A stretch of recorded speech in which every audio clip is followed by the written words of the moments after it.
So let me tell you a little bit about 451. 451 Research is a leading information technology research and advisory company focusing on technology innovation and market disruption.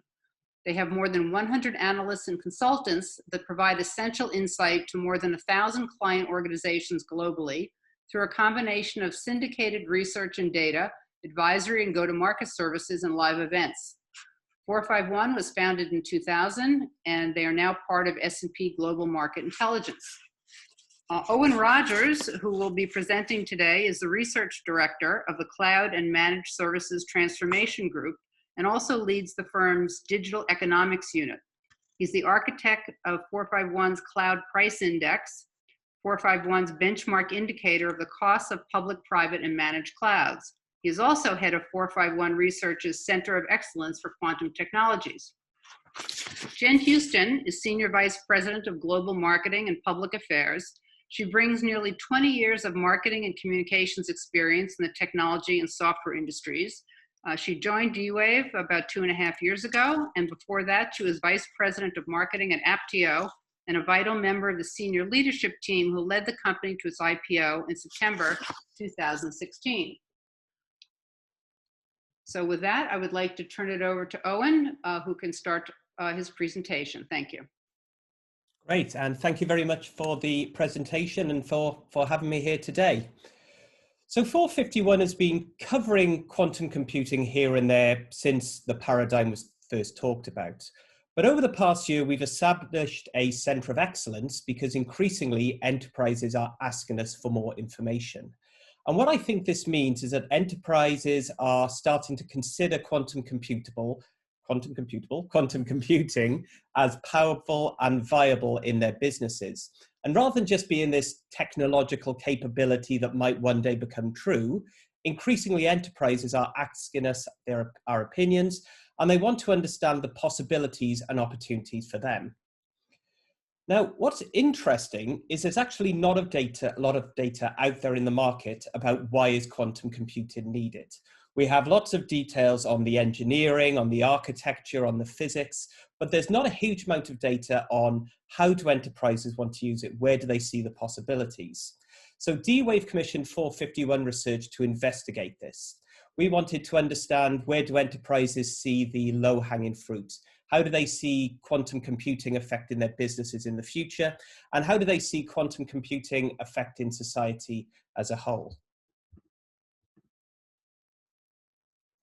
And that's the basis behind today's presentation and the longer form study, which you should be able to download from the D-Wave website. Today, I'm going to be talking about some of those opportunities that enterprises see today. And what is interesting is most enterprises' value in quantum computing is in staying ahead of the curve. They want quantum computing because it allows them to differentiate their products and services so that they can gain an edge in the market and they can make more profit and more revenue. And to do this, to stay ahead, they essentially have to solve unsolvable problems. Problems they couldn't solve before because of capacity issues, because of time to solve, or because of complexity. And solving these problems means a lot to enterprises, and quantum computing could be a way to do it. Now, enterprises are keeping an open mind with regard to quantum computing. They see a lot of potential, and they're seeing it's more than just this technological hype of 5 or 10 years ago. But what's interesting is that the more these enterprise decision makers know about quantum computing, the more confident they are that it can help them resolve some of their complexity problems. So how did we do this study? So as I said, D-Wave commissioned 451 Research to survey enterprise decision makers on their views of quantum computing. So in the first half of this year, we surveyed 253 respondents who are all decision makers at enterprises based in the US, UK, Germany, and France. D-Wave did not choose the respondents, and participants were not told the survey was being commissioned by D-Wave. The idea being we could get a true reflection of what enterprises were thinking without any accusations of bias. 94% of those decision makers work for companies with over $1 billion in annual revenue, and industry surveys included software and internet, manufacturing, retail, financial services, chemicals, healthcare, insurance, telecoms, transport, and oil and gas. So the first thing we wanted to ascertain is, how active is quantum computing in decision makers' minds? How are they using quantum computing today? How do they regard it? And how do they see it changing over the next 3 years? So today, 4% of the enterprises we surveyed are using quantum computing for early experimentation. 35% have no plans, but do have a candidate in mind. So in other words, they have a problem which they think could be solved through quantum computing. And 62% don't have any quantum computing plans today. So today, the majority of enterprises aren't using quantum computing, but still, quite a large percentage is experimenting and considering the possibilities for the future. Within the next 3 years, this goes down to just 19% who have no plans. More and more enterprises are planning to experiment, and more enterprises are going to seek out candidates in mind for further investigation. So generally, enterprises are starting to play around with quantum computing today, but they're open in their mind with regard to the possibilities over the next 3 years.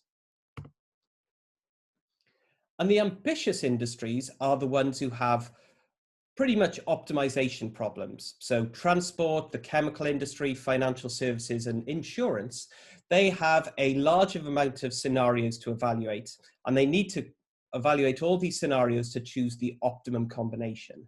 And I think that's why we see transport, chemicals, financial services, and insurance all planning more and more early experimentation over the next 3 years than the rest of our respondents.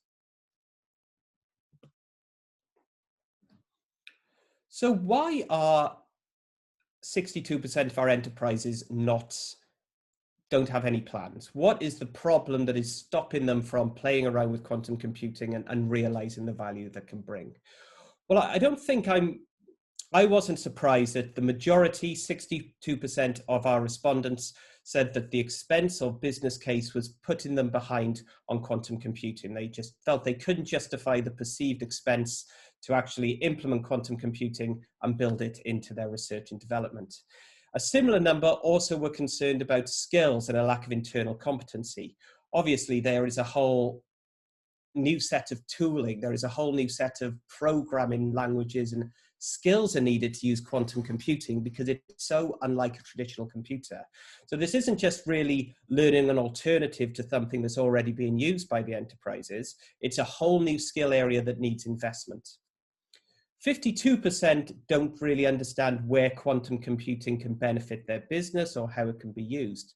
But only 31% don't believe quantum computing is ready for the mainstream.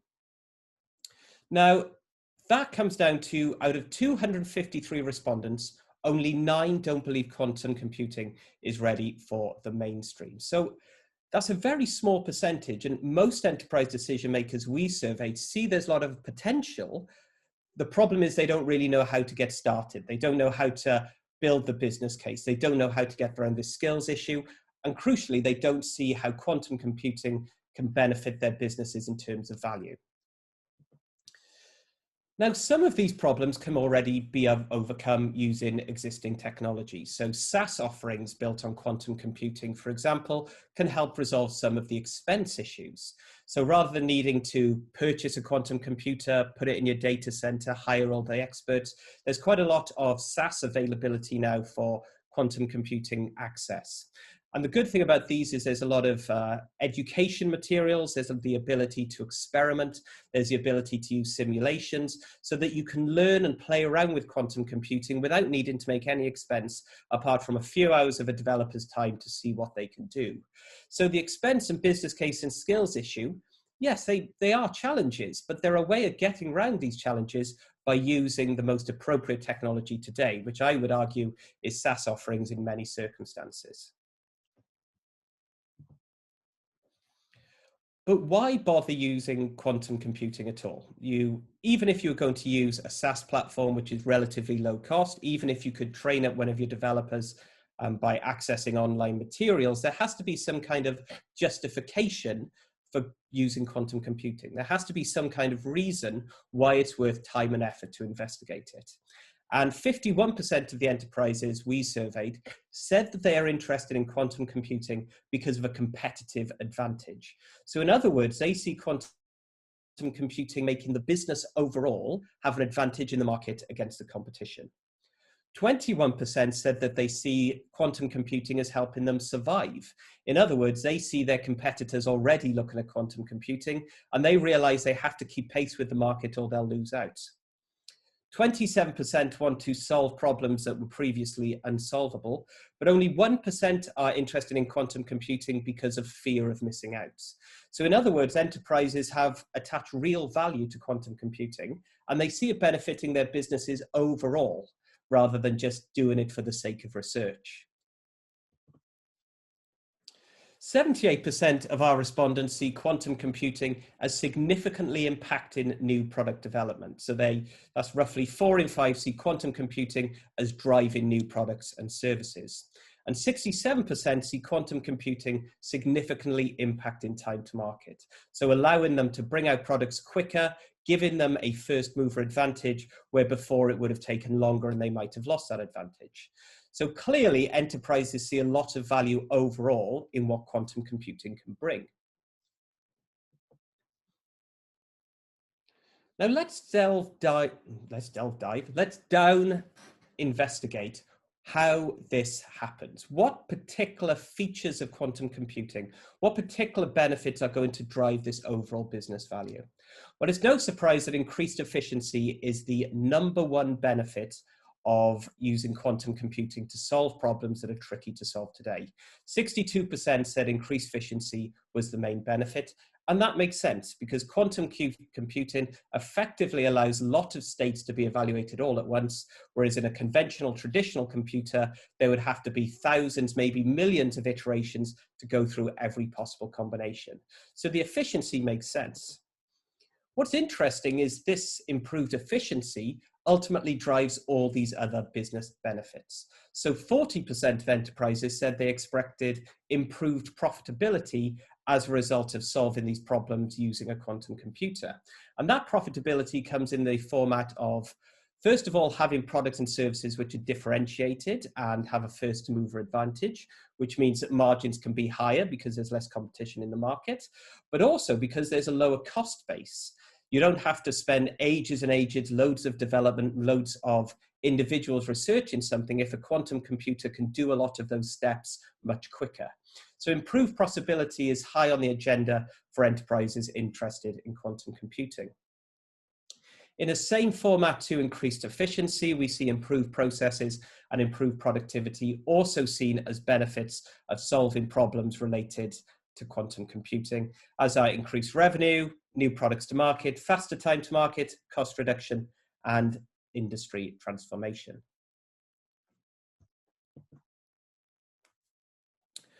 We wanted to understand what challenges enterprises were facing today in terms of solving complex problems. So we asked them, over the past 3 years, have you abandoned any projects because they were too resource intensive? So they needed so many computing resources it just wouldn't be feasible. Had they abandoned any because they were too complex in terms of the coding or the understanding of the problem such that it could be solved using a conventional computer? Or have the problem been abandoned because it would simply take too long to solve and too long to deliver a return on investment? On average, around 37% of enterprises said they had abandoned projects because of these reasons. So 1 in 3 had given up on these problems because they didn't believe it could be done. And if it could be done, it wouldn't be justified in terms of return on investment. Now, this is unfortunate because solving these problems is hugely important for the enterprises we surveyed. 55% said solving these problems was of business critical importance. 42% said solving these problems was of high importance. So clearly there's a huge amount to be gained by solving these problems. Enterprises are building their businesses around solving these problems, creating new products and services around them.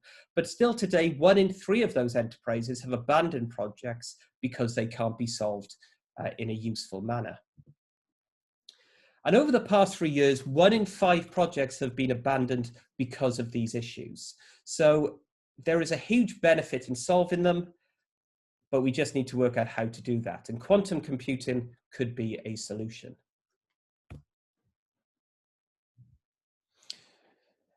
Now, we also asked enterprises how they were using quantum computing today and also how they expected to use it in the future. And most of the use cases were all optimization problems. So essentially, they have a problem which has a large number of variables, and they want to choose the best combination of variables such that they gain an optimal solution. And that optimal solution could be in terms of cost, performance, or any other metrics. But the crucial point is there's a lot of variables, and these variables have to all be put in the precise combination such that this optimization is achieved. And a quantum computer is ideal for these kind of problems because a quantum computer can take a large number of states, and rather than having to look at every possible combination of states, it can rather work through this in a limited number of steps. The most common use case today was resource scheduling. So 64% of enterprises are using large-scale computations today to provide the optimal balance of resources across venues, across individuals, across projects. 57% are using large-scale computations today for financial forecasting and risk assessment. Now, if you're a financial institution, obviously markets, the price of commodities changes every day, and you obviously want to forecast how these commodities are going to change. Now, you can't forecast with complete accuracy, so you need to adopt a risk assessment. You need to look at all of these variables and then almost make investments based on the probability of this happening. And quantum computing can be used here because it's really a large-scale problem of looking at all these permutations, which potentially a quantum computer could solve in a limited number of steps. Optimization problems as its own category was also high on the agenda, as was logistics management. If you have to deliver a parcel and you have to deliver different parcels on one route to thousands of homes, you obviously have a huge number of variables in terms of which direction do you go, and which order do you go to those houses. So it's a large-scale computation today to work out the optimal way of delivering those parcels, those packages, or moving those trucks, such that you're not spending too much money, but everybody's happy with the solution. So today, all of these use cases are really about optimization.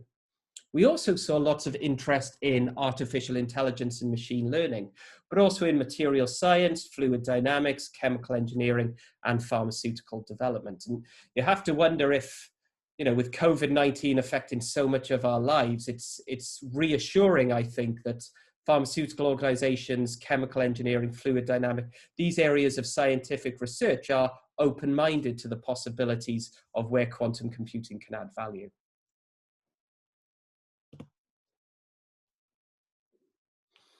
So lots of enterprises are confident that quantum computing can add value to their businesses or help them solve specific problems in the next few years. What was interesting is how our respondents see the benefit of quantum computing in a broader sense in the longer term.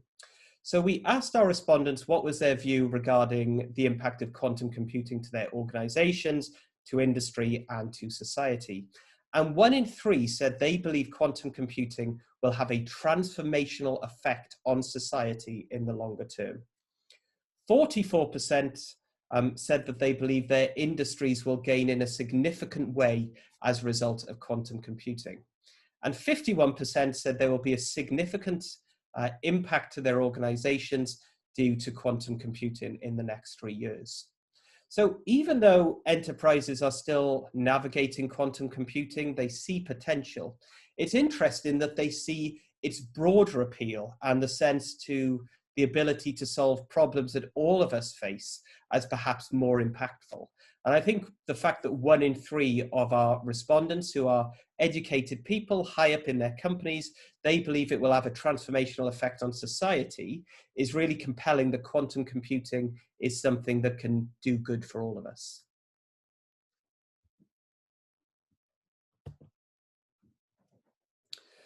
What was interesting was the amount of confidence a respondent had in terms of their responses affected how confident they were that there will be a transformational or significant effect on their organizations.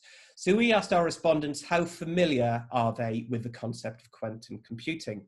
And when we look at those who said they had little or no awareness of quantum computing, 46% said quantum computing will have a transformational or a significant effect on their organizations. Those who had some understanding, 57% said this effect would be transformational or significant. And those who claimed they were experts or know a lot, 64% said it will have a similar effect. So what we see here is the more you know about quantum computing, the more confident you are that it will affect your organizations. And I interpret this as quantum computing is a whole new paradigm. I talk to companies all the time, and the word I hear a lot is disruption. And it seems any tiny little thing can be called disruptive or transformational. But quantum computing actually is disruptive because it is so different. It's so unlike the computers today, and the mindset and culture of understanding how it works is so much more different. So it does take a whole mind shift to really understand what's going on. And I think this data here shows that the more you understand about quantum computing, the more you can find the opportunities for it, the more you can dig up the possibilities, the more you can see a problem that your company is working on today and think, well, actually, I believe quantum computing could be able to solve this problem, even though I might not know how. And I think this goes a long way to show that a little bit of knowledge can go a long way when it comes to understanding the value of quantum. So where does all this leave us? What is the view of the enterprise when it comes to quantum computing today? So some organizations are experimenting today, and a large number have problems in mind that may be solved using quantum computing.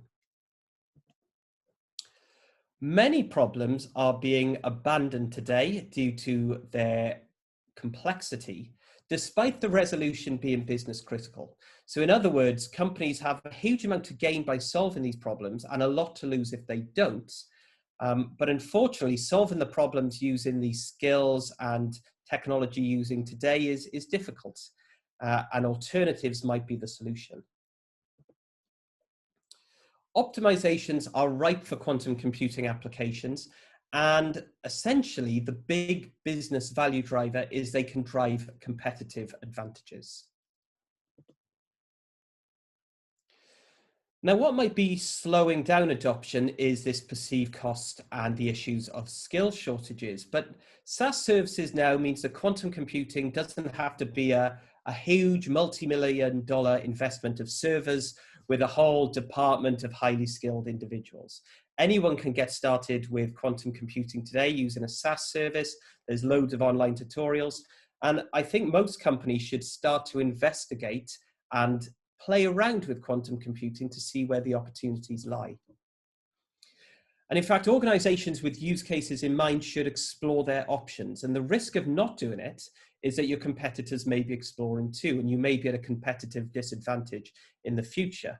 It's interesting that 21% of enterprises, as we discussed, see the value in quantum computing being about keeping up with your competitors. So clearly, other companies are working on this too, and you might be at a loss if you're not as well. And education, education, education. Education can help open minds to possibilities so that as new problems arise, your employees are well placed to see the opportunities for quantum computing, because those problems are arising, but you need someone in your organization who sees that problem, thinks to themselves, this is where quantum computing might help us differentiate. So thank you very much for that. And Jen, I think you're on the call and we can have a little chat. Thank you so much, Owen. That was fabulous. I've seen the data multiple times now, probably 15 times, and every time I find something new and interesting in it. And so, one of the points that you made that I thought was fascinating was you talked about the concept of ambitious customers and ambitious industries. Tell me a little bit more about why you think those industries, manufacturing, chemicals, are sort of optimizing or, early on saying, this is something that looks interesting to us? It's really all about the jump. So how much over the next 3 years they see things changing, and how much they see things in their particular industries changing. So for example, the average for experimentation across our sample, those who said they're planning early experimentation in 3 years is 13%, 1-3. But 30% of our transport industry say they're planning to do early experimentation. So essentially twice and a little bit more of the average. Similarly, insurance is 25%, financial services are 19%, chemicals 18%. So these four industries in particular seem to be more bullish about, well, quantum computing is here. We obviously need to take advantage of it, and we need to do it in the next 3 years, or we're going to be at a disadvantage if we don't. Yeah, and that aligns with what we're seeing. I speak with customers all the time, and I'm finding that those customers who seem to have, and we'll get to this in a little bit, those more complex problems where they have abandoned them in the past or haven't been able to solve for them in the past, seem to be leaning into this. I've also seen this in manufacturing. I think they share sort of a logistics problem, and I've also seen it in sort of pharma, but through slightly different lenses, like patient trials, optimizing, drug distribution, especially in times like COVID. So I do think, it's an interesting question about sort of where those beachheads become, and how can we learn from those? I noticed one of the questions in the chat was financial services and what kinds of work that people are doing. Did you have any dimensionality about the type of efforts in financial services? So questions analysts get asked a lot is about a killer app. And essentially we would define a killer app as, an application that truly demonstrates why a technology is so worthwhile. And I think financial services might be where this killer app for quantum computing comes from, partly because the financial services market is so competitive. So financial services technologically have to be on the top of the game, because if they're not, they're going to suffer the most. And as a result of that, financial services are willing to put money into research, and they're willing to train people and spend time in education, their internal resources on how to do this. And I think financial services might be the area where we see perhaps most innovation, because when it comes to something like risk assessment, there are so many uncertainties out there, particularly at the moment. I mean, the markets are up and down every day because of what we're living through. The US election has obviously affected markets as well. And there's a lot of risk in this uncertainty, and risk can lead to unexpected costs. And financial bodies at the moment, they go through every possible permutation to try and reduce their risk while optimizing their benefits. And I wonder if quantum computing here is perhaps the killer app, because it can look at maybe every combination within a matter of hours instead of a subset of those combinations within an overnight window. And I would say the financial services body that can do this accurately and be ahead of the curve, they're the ones who are going to reduce their risk less and make the biggest return. So financial services to me are a fascinating almost seed of intention. Yeah, and we're seeing that as well. Many of our customers are exploring, and they fit into the financial services category or insurance category. So same thing. I do think that sort of one question that I get every single time is, tell me about, how do I decide what the right application is? Quantum computing is this expansive thing. Where do I get started? What advice would you have for people who ask, where do I get started? Wow. So where do they get started on the particular workload, or how would they even work out what to do? No, I think the question is, the question I get, and I can happy to follow, I'm not trying to put it in the spot, but how do I decide which application is the right one to even start thinking about?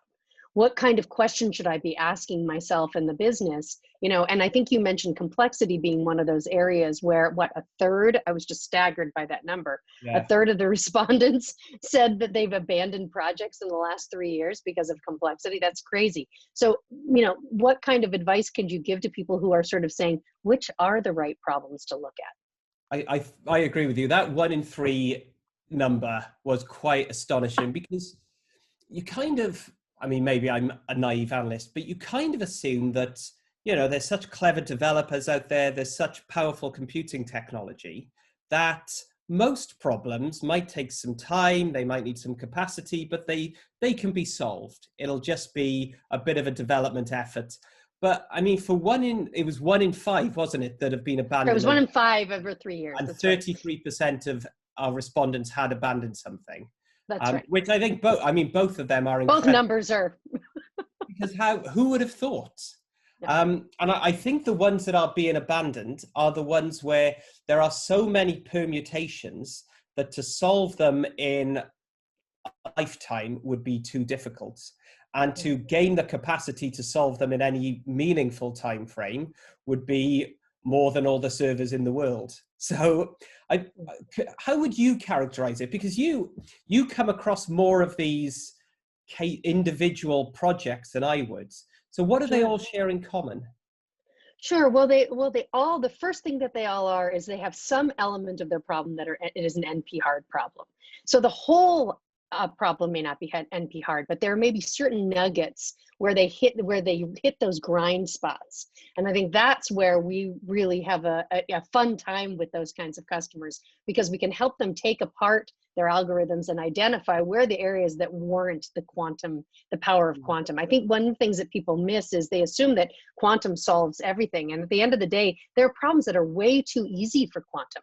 You don't want to invest your time and money, back to some of the data that you saw, on things that you don't need to use that for. Classical can be great in a lot of those things, but where quantum plays a really interesting role is it's an igniter, it's an accelerator within some of these problems. So one of the things that we've done recently is launch some hybrid approaches, so you can add both classical and quantum, some solvers that do both. So you sort of take that problem, and the system's smart enough to be able to say, don't waste your time on using this part of the problem on quantum. It's going to go to the classical resources. And then those really hard, interesting nuggets are going to start hitting the quantum and using the QPU. And in that combination, you start seeing really interesting, quicker, and frankly, more efficient results. So I think first thing is, not all problems are created equal. Second thing is, really, as you said, if it's an optimization problem where there are millions or thousands of variables, whether they be sparse or fully connected, that's really an area to start digging into. If you personally have one of those problems that you've walked away from, it's time to talk about quantum. That's a really key indicator as well. I think the third thing is problems that have that need, that traditional solutions only give you a glimpse of, that you're using heuristics very heavily, and you're sort of using those to make big decisions, versus problems that, you want to get more and more specific. I noticed one of the questions that we had from one of our people on the call was, is it better quality, or is it better, is it better solution quality, or is it broadening that? And it's both. The answer is, you need to be able to do both. Yeah. So that's a cute way to, a nice way to get started. I also, think that we need to do more as an industry to help people figure out which the right problems are. And so you'll notice that on our website, we've got some new, how do I get started? What are the right problem types? And how do I start thinking about what are the right problems?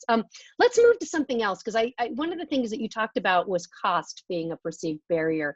And you mentioned that with SaaS, really sort of these platform as a service, quantum as a service approaches, that really could start removing barriers. Tell me a little bit more why that's an approach that should really help people get started.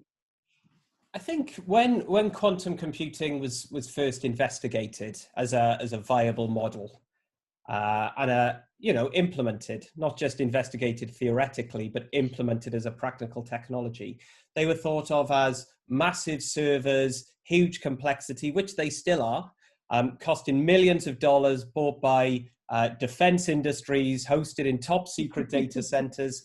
And obviously these things cost millions of dollars. And I think there still is this perception that quantum computing is only accessible to those who are willing to make this massive bet. And I think over the past few years, this has rapidly changed. And now there's SaaS platforms where essentially you can log into a portal with a username and password and gain access to these quantum computers, not simulators, but an actual quantum computer remotely held in another data center. You don't have to worry about the capital investment, about setting them up and running it. And you can just play around and experiment. And I think that's a really powerful concept, because it means, I suppose it's democratizing it. Everyone has access, everyone can play around. And if I was a 20-year-old developer in university, I'd go around out and play. You know, I'd go and investigate and see what I can do. If I was an ambitious developer in an organization, I'd jump on the SaaS platform and see what I could learn, and then I'd understand a bit more about it. And really, it's opening it up to everyone, and it's giving people the opportunity to learn. So not just to experiment and see if their ideas can take them somewhere, but also just to try new things. And I think I think cloud in general is interesting because it means everybody can access things, and quantum computing is almost becoming cloudy in that sense. Yeah, no, I think it's a great point. At D-Wave, we have our LEAP system, and we thought about that. That was launched about 2 years ago. And the whole intention was just, as you said, the democratization of quantum. How do you get a real quantum computer into the hands of these brilliant minds who are going to be thinking about the problems that they have to solve? So yeah, we absolutely violently agree with you on that one. Let's talk a little bit about motivation. You'd mentioned that competitive differentiation and sort of the combination of competitive differentiation and competitive, building new products and services is one of the key things that really is a motivator for getting started with quantum. Let's talk a little bit more. I was a little surprised by that, honestly, in the midst of a global pandemic, to hear that, competitive advantage continues to be a key indicator. Tell me a little bit more. Did that surprise you, or did you sort of think, those of us who will survive will be those who continue to compete? I think so obviously during the pandemic, there's been a lot of companies have gone out there and thought, well, we just need to survive the next 6 months and we need to do as best as we can. But the good thing about quantum computing is it's a longer term investment in time. It's going to bring great benefits, but still people are investigating it because further down the line, it might realize something colossal. And even though some of those benefits can be realized in the short term, I think many are thinking, well, this is going to be a longer term transformational thing. And it's transformational in terms of competitive advantage, because if you can solve a problem which no one's been able to solve ever, then you already have a distinct product in the marketplace there. I mean, that is the very basis of invention. When Edison was in his workshop, he wanted to create something, solve a problem which no one else had ever invented. And he went through loads of iterations to do this. But when he did it, that product was unique. It was a total differentiator and no one else can do it. And I think that's almost what quantum computing is. It's a new way of inventing something, and inventing something in terms of solving a problem no one's been able to solve before. And if that problem is like a new drug treatment, the benefit to the organization is huge because they have a unique selling point, but also the benefit to society can be significant as well. So, I mean, it seems it's tough to get distracted, not to be distracted by the past 6 months of chaos, but, life does go on and companies still need to innovate and they still need to think about how they're going to differentiate in the future, and solving these problems is one way of doing it. Yeah, one of the things that I've actually seen is there's sort of this whole new collection of quantum entrepreneurs who are taking and building their businesses because they can disrupt an existing market and utilize quantum as the back end. So I'll give you an example. There's a company we work with, Menton AI, and they do protein design. And they have looked at, during COVID, different proteins that could address, and, turn into wet lab and ultimately help create new vaccines. And they have looked at about 30 different models, and about 20 or 19 of those models, they use the hybrid quantum approach. They don't only do quantum, but of those 30, 19 of those models, those proteins, turned out being sort of most powerful, and now they're taking all 30 into the wet lab. So it's fascinating. It's an entrepreneurial startup who said, there are certain parts of my business that we can do it better, faster, cheaper, than they have been able to do it traditionally. So I think, we should be watching out for that. Just one idea. So you need to if you just solve one problem for one particular segment, then that is a massive deal, Yeah. And I think quantum computing, even just getting the skills to solve the problem using quantum computing is a big gain. And there's a lot of value to had by startups using quantum computing, I think, because that is where ambitious people can try to do something unique and amazing. Yeah. Actually, one of the things that I've been told, and my team tells me this all the time, that is part of the process of asking yourself, what are the right applications for quantum? You also learn how to think quantumly. And in that new Yeah. thinking, you actually then approach the development of algorithms differently than you ever have before. Because we're talking about building things that are probabilistic. And in that retraining of your brain, you actually see benefit in what you're running and see efficiencies. So I think you're right. That's a really exciting part. It's a new way to think. Now, if I was listening to this, I'd say, okay, wait, this sounds a little overwhelming. How do I get started? And, how do I make sure that this isn't, starting from scratch? And I think one of the things that we've always thought about is, how do you use things like Python, an accessible language that people are comfortable with today? How can we help you get on board to quantum computing? And so in that Leap platform that I mentioned, our quantum cloud service, it has demos, it has, it has sample code, as Jupyter notebooks. It has a community that's really growing, that's there to help people. So, getting on board is super exciting. For businesses, though, we really understand that they need a little bit more help. And so we actually launched the D-Wave launch when we announced our big last product in September. And specifically what it is designed to do is, number one, help companies think about what problems are the right problem. The second phase is, how do you do a POC and actually build this into something that's usable? And believe it or not, Owen, we have people who are beginning to move into in production. So one of a grocery retailer is looking at grocery optimization and is piloting into further more of those stores. And so what they're seeing is, something that took 25 hours is now taking less than 2 minutes, and that's 25 hours a week. They're doing this less than 2 minutes. So, I think one of the things that people are, and I guess the question back to you is, the numbers said that people are beginning to look, but, they're experimenting. Where do you see the trends in how fast you think those numbers are going to be a 3-year, or do you think that's going to compress as people start getting started with quantum?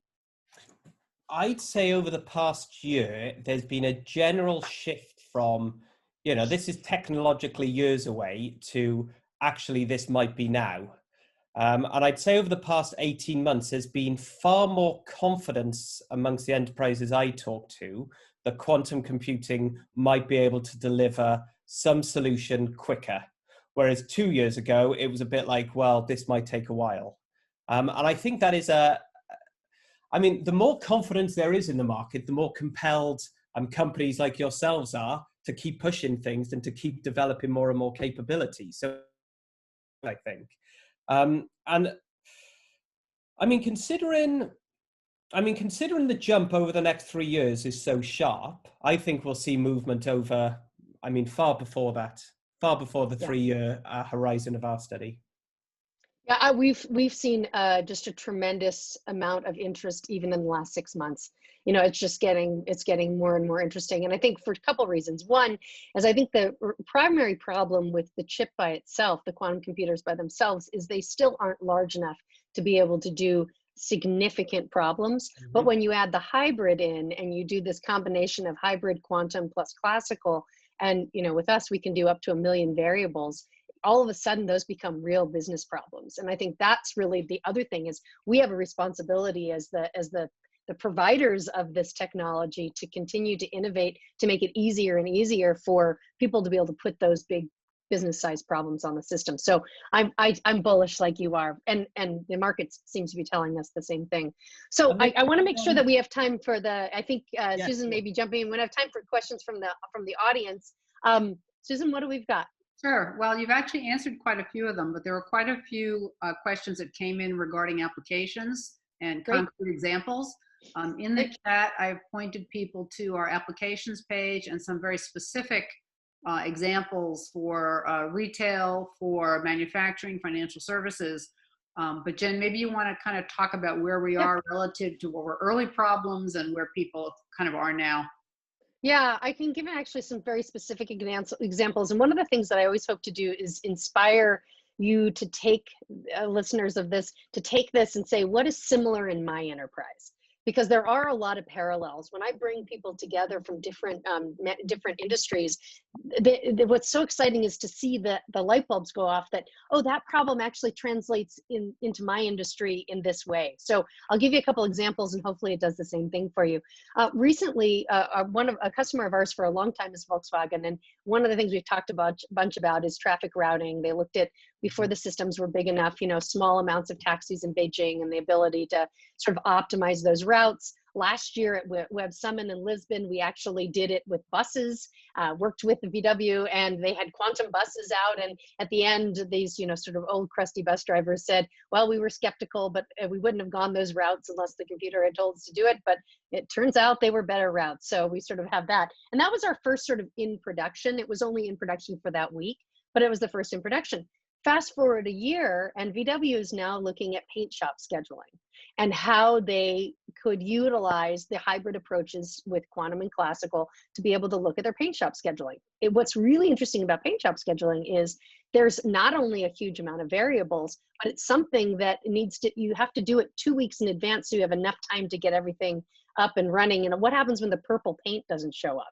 And so there's this business tension of having to do the work and the optimization beforehand, and then not be able to have the real-time optimization. And so they've done some tests on using the system in a hybrid way so that they actually saw increased efficiencies and also, even more interesting, decreased waste. So think about problems where you may have an extreme amount of waste associated.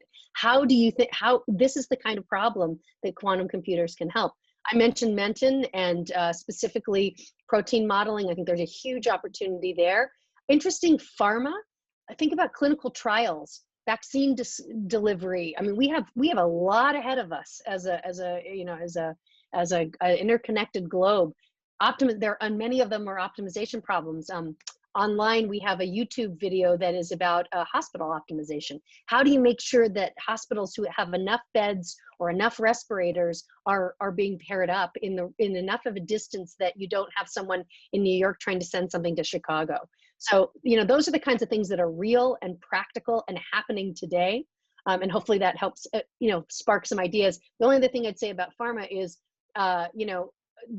if today is sort of this hybrid time, as the quantum computers get more and more powerful, it'll always be hybrid, but quantum adds more and more value. And then ultimately you get to universal, and D-Wave has a path to that as well. But the problem sets is what you invest in now are only going to be able to continue to grow on that platform. So to Owen's earlier point about education, what you teach your teams today will be able to be reusable again and again as those systems get more and more powerful. Great. Okay. Hopefully that helps. Owen, can you differentiate your survey for the various countries mentioned? So yes, so we do have that data. Interestingly, there wasn't a huge amount of differences between it from what I remember. But if you want to get in touch with D-Wave, we can have a look at that for you. Okay, thank you. Another question: given the gap in knowledge between traditional computing versus quantum, what resources would you recommend from an educational perspective to help organizations better grasp quantum from a technical standpoint? And really to both of you on that. Oh, and I'll let you start. Well, I quite like buying a book. So I think before jumping into the programming and playing around with it, I think it's important to understand to some degree, the fundamentals of what's going on. And it doesn't have to be complex maths. It doesn't have to be anything crazy. But if I need to understand something from scratch, I buy a really good science book that isn't a sciencey book, but is more for the general public. And then I start from there. And after that, that's when I start playing around. But Jen, I don't know is that your approach? I always like to, I'm a big reader, so I like to do that. But we have thought about that in LEAP and really assumed that the people who come into LEAP may know nothing about quantum. And, the benefit of the annealing model is that you don't need to code at the hardware. You can code, we've abstracted the layers up with an open source development toolkit, and it's all there for you. So it's no cost to developers who want to come in. It's free, you get a free minute. I know people say a minute doesn't feel like much, but that's between 400 and 4,000 different problems. That's how fast these systems are. It's live, it's available, and if you attach your GitHub accounts, you can get an additional minute a month free, forever. And so that is where we're finding that it's a low cost of entry, lots of really interesting problems to solve for, and things that are familiar: nurse scheduling, graph coloring, things that feel like, oh, I have a problem that's similar to that. I think you mentioned that scheduling was one of the key areas, or resource scheduling was a key area. So there's a lot of great resources there. But yeah, get started in there are these communities that are out there, whether they be in LEAP or outside of LEAP, that are just super passionate about this, and they're willing to give their time and help you learn. And also, like, I don't know about you, but I'm bored a lot during this pandemic. My social life has been turned upside down, so I want something to get my teeth into. Yeah. And I can't really think of a better time to learn something brand new, which not a lot of people know about, which everyone in our survey says is going to be a massive deal. It's been a long 6 months. There might be more of this to come. At least when you look back in 5 years, you can look back and think, oh yeah, that was the winter I learned to be an expert. I love it. Yeah, absolutely. We find that it's listen, I always put it this way: I have the most intellectually stimulating job in the world. There's always more to learn. So yeah, quantum's a great place to start. So I think Susan, other questions? Answer one more question, and then any question we haven't gotten to, we will answer over email. Is D-Wave looking to grow an ecosystem of service providers to help penetrate the enterprise market, same as NVIDIA or others have done? Great question. Absolutely, yes. We'd be crazy not to. I was just having a conversation the other day about how the independent software vendor community plays a very key role. As in any great platform, you need to have that ISV community. So yes, and we are, if you are an ISV or interested in, my thought is, even in some of those verticals, there are people who are sort of the top 3 or 4 providers, let's say in manufacturing, factory floor automation. Those are the great application spaces where quantum could actually be a competitive differentiator for those kinds of companies, like an SAP or fill in the blank. And that's true for financial services, and same thing is in pharma as well. Okay, I think that our time is at an end. Thank you so much, everyone, for attending today. As I said, this recording will be on YouTube, and we will send answers to those people whose questions we haven't gotten to answer yet. Thanks very much, and stay tuned for further webinars. Thank you all. Stay well. Bye.